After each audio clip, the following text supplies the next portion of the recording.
Nel giro di un mese in una pasticceria di Mestre, l'ultima per rubare una scatola di Galani, provocano qualche migliaia di euro di danni. La titolare è pronta a chiudere l'attività, così non si può lavorare. A Mestre sono tornati Barbanera, l'ex sede della Telecom su cui doveva sorgere un albergo. Ospite invece sbandati e tossicodipendenti che scavalcano le recinzioni. L'uomo che domenica mattina è stato trovato da un passante riverso nel corso d'acqua in zona Villaggio dei Fiori a Spinea ufficialmente non ha ancora un nome, le forze dell'ordine stanno indagando. Potrebbero essere di un uomo i resti rinvenuti a Marghera. In settimana i primi esiti della comparazione del profilo genetico con quello di Isabella 90. Danni incalcolabili a Jesolo dopo che la notizia della sparatoria lo scorso luglio ha fatto il giro del mondo, così il sindaco De Zotti spiega perché l'amministrazione si è costituita parte civile nel processo. Il Papa ha nominato il patriarca di Venezia, Monsignor Francesco Moraglia, membro del Dicastero per la Cultura e l'Educazione per il prossimo quinquennio.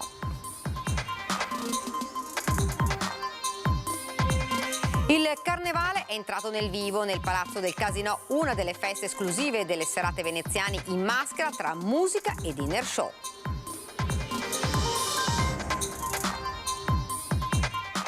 Buonasera, ben ritrovati dalla redazione di Venezia. Dunque questi i titoli di oggi, ma in primo piano il sondaggio che vogliamo proporvi dopo le parole della campionessa di volley Paola Egonu, che ha detto l'Italia è un paese razzista. Noi vogliamo domandarvi proprio questo: l'Italia è un paese razzista? Se volete dire di sì, quindi se siete d'accordo, in verde lo vedete il numero 0422 1626 691, se invece non siete d'accordo componete il no 0422 1626 690. L'esito di questo sondaggio nel corso della nostra trasmissione di questa sera, Ring. Ed ora la cronaca: 2 spaccate nel giro di un mese alla pasticceria di Via Bembo a Mestre, l'ultima per rubare una scatola di Galani ma provocando qualche migliaia di euro di danni. La titolare è pronta a chiudere l'attività, così dice non si può lavorare. Cioè ti trovi veramente a lavorare per alla fine pagare i danni. Mi ha detto che sta pensando di chiuderla questa. No, pensavo proprio di cambiare zona completamente, perché non è possibile. Non ce la fa più Sara D'Ambrosi. La seconda spaccata in un mese alla sua pasticceria di Via Bembo a Mestre, una mazzata destinata a lasciare il segno, tanto da farle pensare di andarsene. Il presente è fatto di danni da ripagare, il futuro è scandito dall'incertezza di subire un altro raid, come quello avvenuto all'Epifania. I ladri hanno buttato giù la porta e rubato merce natalizia, o quello di sabato notte. Qui i malviventi prima hanno tentato di sfondare la porta dell'altra volta, poi hanno rotto anche il marmo del pavimento di un'altra vetrina. Qui invece è il punto da cui sono entrati. Esatto, sono entrati, si sono fatti un varco, sono entrati, uno si vede teneva, sono entrati per di là.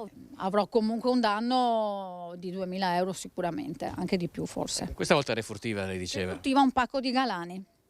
Quindi proprio non... di Galani, una presa in giro, sì.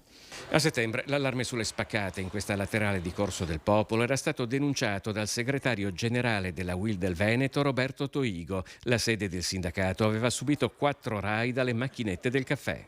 E poi hanno fatto la lavanderia, hanno fatto la parrucchiera, poi in Corso del Popolo con il negozio di tessuti, il negozio di cinesi, la tabaccheria, cioè tutti.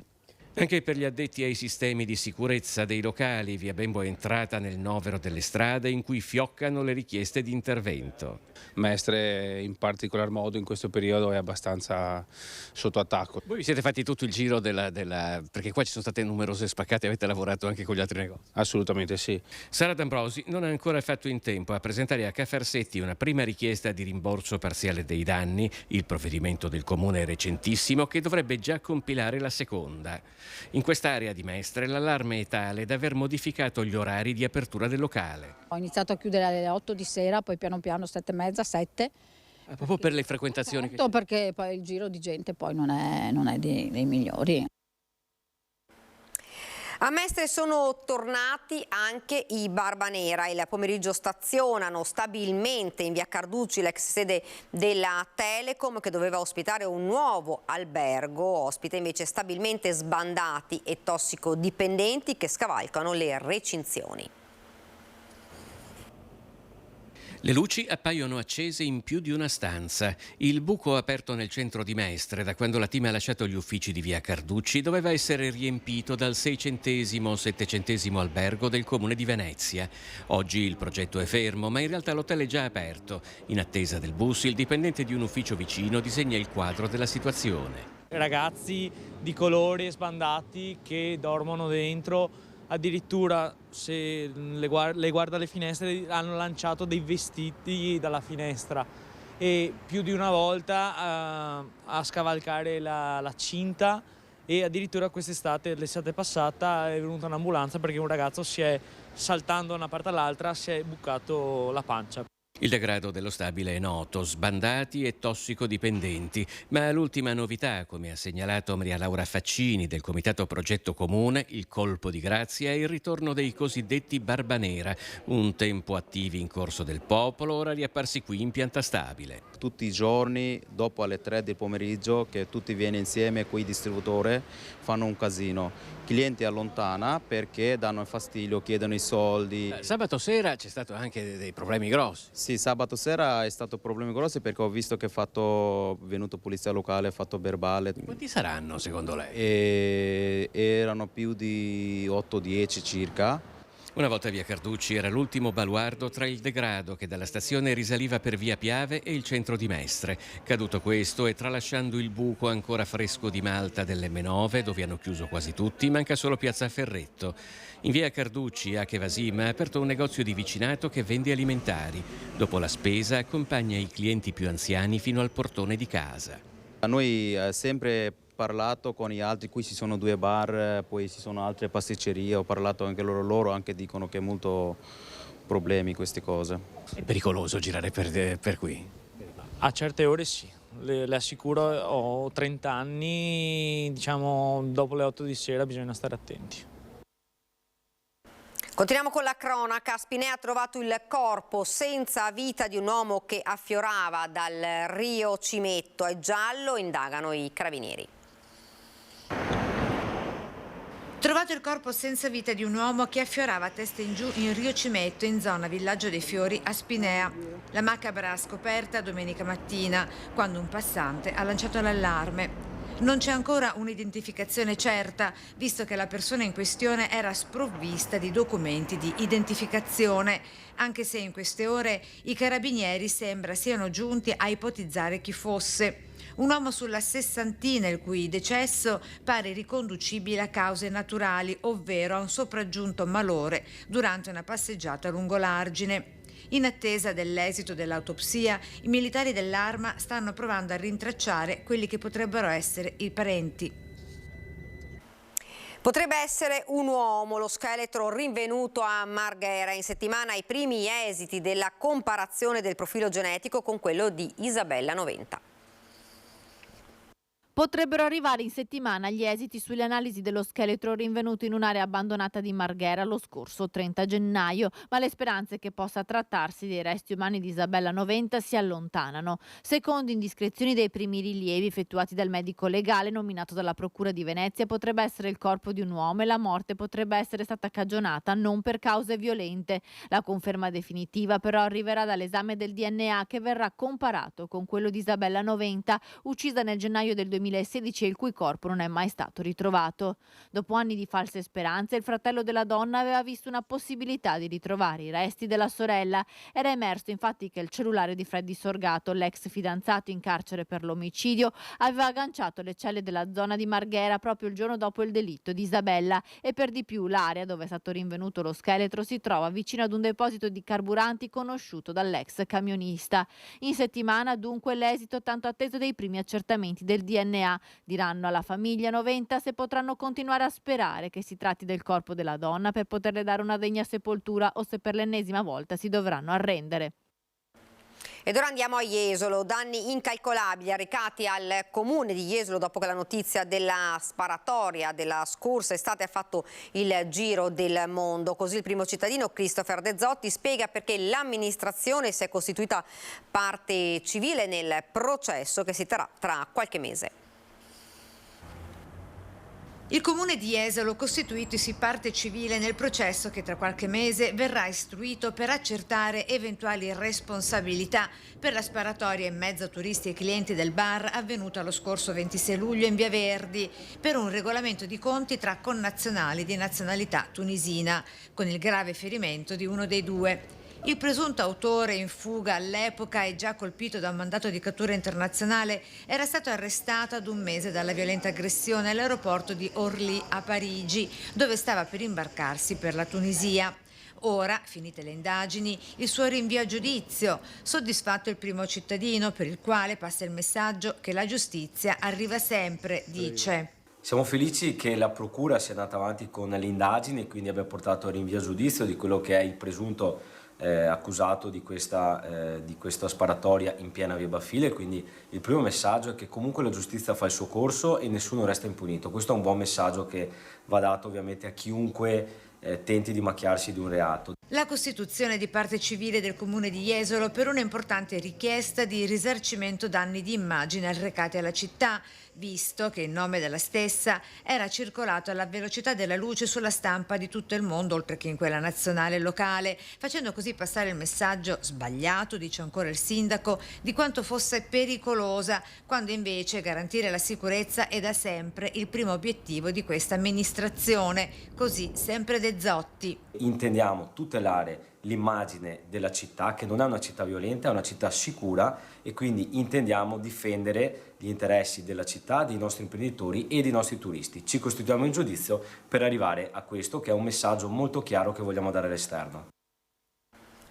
Il Papa ha nominato il patriarca di Venezia, Francesco Moraglia, membro del Dicastero per la cultura e l'educazione per il prossimo quinquennio. Oltre a promuovere iniziative di ricerca, studio e approfondimento, coordina e disciplina le attività accademiche e didattiche degli atenei pontifici, delle università cattoliche e degli istituti teologici di tutti gli altri centri di studio dipendenti dalla Santa Sede.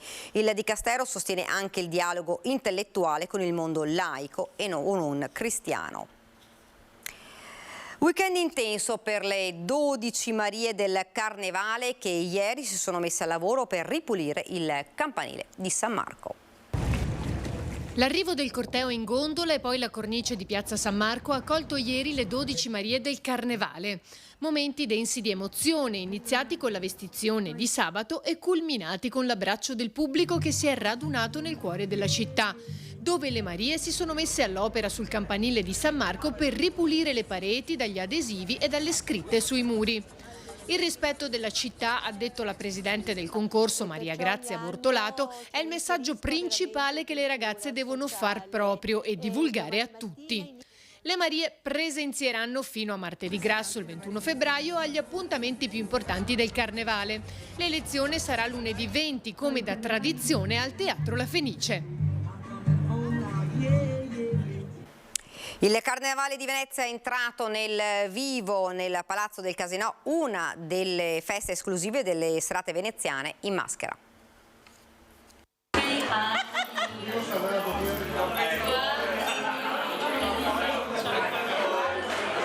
Di giorno feste nei campi, ma la sera anche feste nei palazzi. Tante possibilità, tante occasioni di venire a Venezia per vivere il Carnevale da protagonisti, non per vederlo, ma anche per vestirli, come faccio io. Sotto il sole tra le calli sfilano le maschere, ma la sera si va nei palazzi, dove si possono sfoggiare le maschere più belle in un contesto scenografico tra luci, performance, colori, come accade al Casinò di Venezia, dai violini alle acrobazie.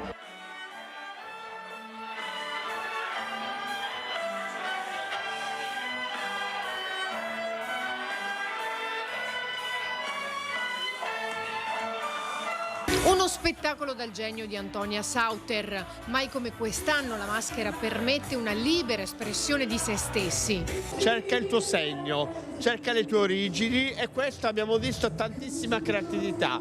da chi si veste, diciamo, con i vestiti tradizionali, ma chi effettivamente oggi si è presentato in città, ha girato per la città con la propria naturalezza, e questo è un bel segno, è un momento dopo il Covid che ci voleva.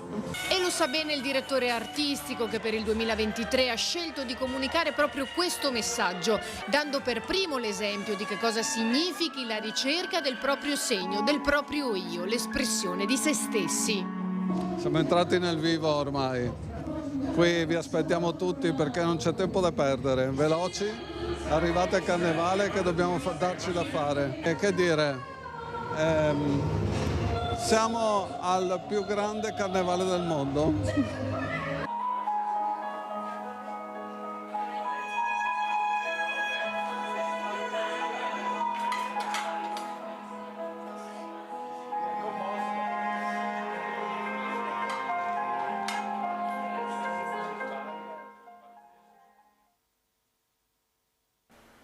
Ed ora siamo allo sport con il nuovo coach. L'Umana Reyer riprende la marcia in campionato in una gara vinta contro Pesaro senza affanno.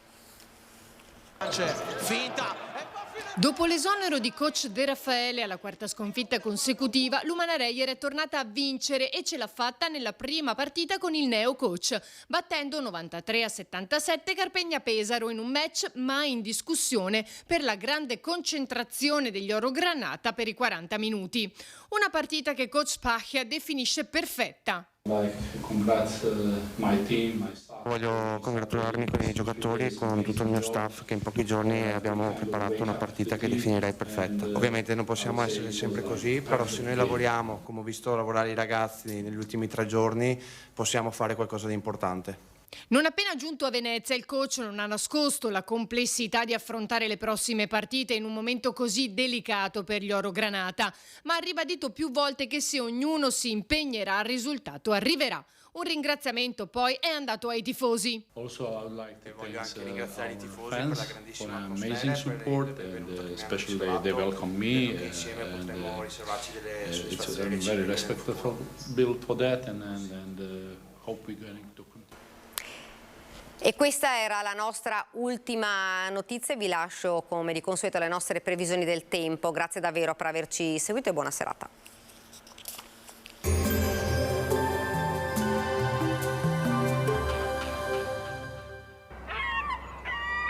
A Venezia per le tue compravendite Venis Immobiliare Cera, agenzia leader. Bentrovati al meteo. Anticiclone di San Valentino sull'Italia porterà sole e clima mite, ma anche qualche nebbia sul nostro territorio.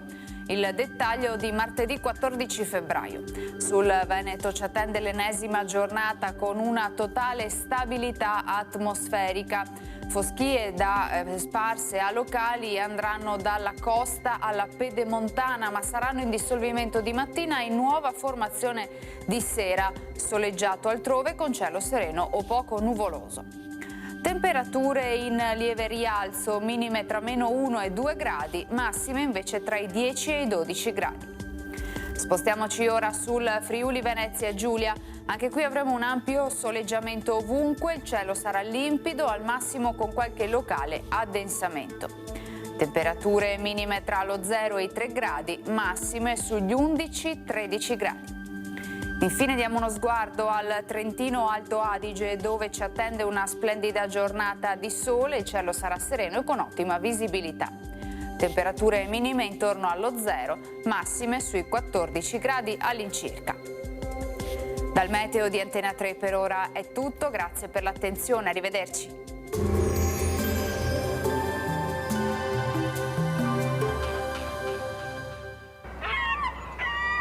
A Venezia per le tue compravendite Venis Immobiliare Cera, agenzia leader.